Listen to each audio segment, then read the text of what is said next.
ایک گاؤں تھا۔ اس گاؤں میں احمد اور عائشہ نام کے شوہر اور بیوی رہتے تھے۔ ان کا گھر بہت سادہ اور کچا تھا۔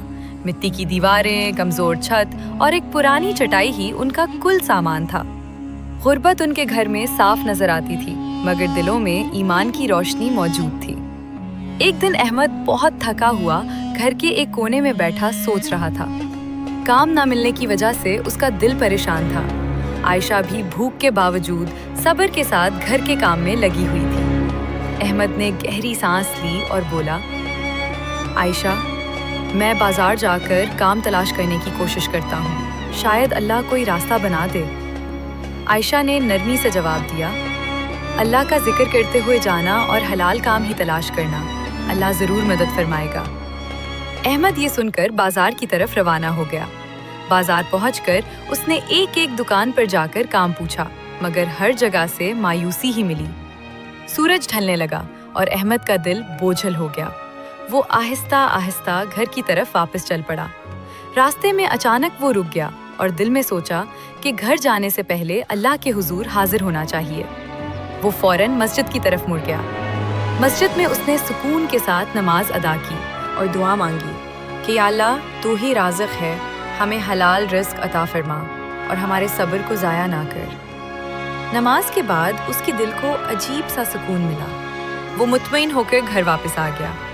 گھر پہنچا تو دیکھا کہ عائشہ اللہ کے حضور ہاتھ اٹھا کر دعا میں مشغول ہے۔ احمد خاموشی سے اس کے پاس بیٹھ گیا۔ کچھ دیر بعد دونوں نے مل کر دعا کی، عائشہ، یا اللہ، ہمارے لیے آسانی فرما اور ہمیں حلال رزق عطا کر۔ ابھی دعا ختم ہی ہوئی تھی کہ دروازے پر دستک ہوئی۔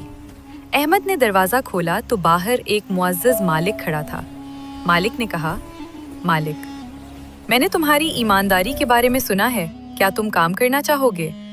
احمد نے خوشی سے جواب دیا، احمد، جی ضرور، یہ میرے لیے اللہ کی بہت بڑی نعمت ہے۔ اس کے بعد احمد نے دل لگا کر کام شروع کر دیا۔ دن رات محنت، سچائی اور دیانتداری سے اس نے اپنا کام کیا۔ وقت کے ساتھ اللہ نے اس کے رزق میں برکت ڈال دی۔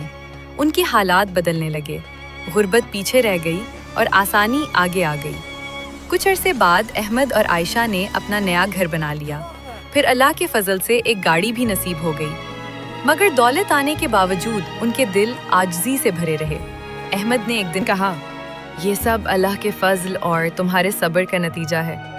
عائشہ نے مسکرا کر جواب دیا، یہ سب اللہ پر بھروسے اور دعا کی برکت ہے۔ اسی طرح وہ دونوں خوشی، سکون اور ایمان کے ساتھ زندگی گزارنے لگے۔